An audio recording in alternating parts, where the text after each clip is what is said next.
World Government Plan known as Agenda 21.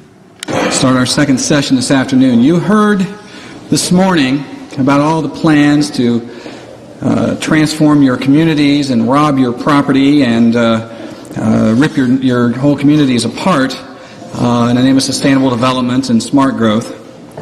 The question has been asked many times how the people who are perpetrating these things expect to do this and make it last when you have a nation of people who were raised and educated on individual rights and the Constitution and so forth.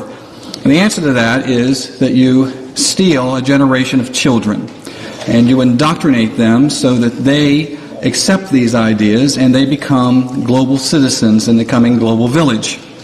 And that's exactly what we're going to talk about here this afternoon. Michael Chapman is an educational researcher and an author.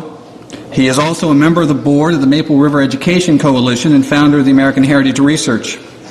Through research and study, the Maple River Coalition is finding a direct link between the restructuring of our schools through federal programs like Goals 2000 and School to Work, and the restructuring of our communities through sustainable development. Michael Chapman and his group have discovered that today, as revealed in the national curriculum standards, education is no longer about preparing our children to maintain true liberty in a sovereign America. Instead, it is about indoctrinating our children to accept citizenship in a future global village. Today, Michael Chapman comes to us from Minnesota to reveal how the so-called standards movement masks the true agenda to a radically transformed America. Please welcome Michael Chapman. Thanks, Tom. Thank you all for sitting in this long. It's been a long day, and you've heard some great speakers. I couldn't help but sitting back in the back of the room listening to Michael Shaw and Michael Kaufman in Minnesota. And for Michael Shaw's benefit, of course, that's the Midwest version of the left coast. But realistically, Minnesota was the very first state in the nation, in fact, the only state in the nation to sign the Declaration of World Citizenship back in 1971. Now, this was the same year that the EPA was instituted. Propaganda meant to transform this nation. Lincoln once said, the philosophy of the schoolroom in one generation will become the philosophy of government in the next. We are reaping the consequences of having turned a generation of children over to this new system. It's not too surprising then that UNESCO, in their September 2003 conference on education for a sustainable future, came out and declared 2005 to 2015, the decade of education for sustainable development. You will be hearing this term everywhere you go from now on for the next 10 years. Education for sustainable development. And surprise, surprise, they named UNESCO the lead agency for that effort, who said their goal is to integrate sustainable development into all levels of education in order to promote education as a key agent for change. Now, what does that mean? If you go to the UNESCO's website on education for sustainable development, you will find out the new role of education. They state, Chapter 36 of Agenda 21 embraces all ways in which people learn about the world around them, develop the values and lifestyles, and assume their responsibilities as global citizens to prepare for the future. Now that's why I title my talk, Development, i.e. Global Citizenship, is to be realized.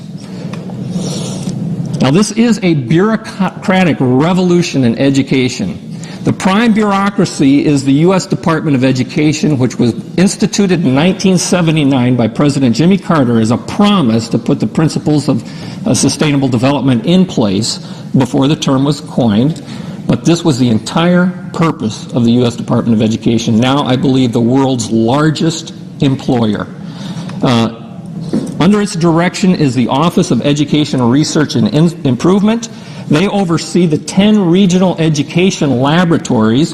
You can go to their website and see these are the 10 regions of the U.S., and each region has a director and a directorate to be responsible for each piece. Now, it was the Mid-Continental Regional Education Laboratory, which recently changed their name, that was in charge of putting together the national curriculum. They called it the standards-based movement, by looking at the curriculum. But first I want to play a little video clip of the senior director of the Mid-Continental Regional Education Laboratory in 1989 as she revealed to the National Governors Association the agenda for education. She's going to list 3 important aspects of what education is about. Listen to for the 3. It seems to me that far too much of our efforts have been focused on the issue of let's find a short-term fix and fix up these schools and taking care of them, rather than the issue of understanding that what we're into is a total restructuring of the society. What is happening in America today and what is happening in Kansas and the Great Plains is not simply a chance situation in the usual winds of change. What it amounts to is a total transformation of our society. And the issue for most children and the issues for the society is that what has changed in education today is that we no longer see the teaching of facts and information as the primary outcome of education. During the past 10 years, we've been going through a reform movement. And that reform movement began with the governors of the nation, and basically what their concern was that they began to understand the very close relationship between economic development and human capital. Did you catch the 3 parts? Number 1, the total transformation of society.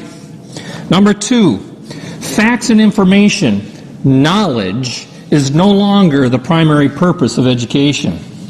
And number 3, the close connection between economic, let's call it sustainable development, and human capital, that is labor, human resource labor for a planned economy. Now,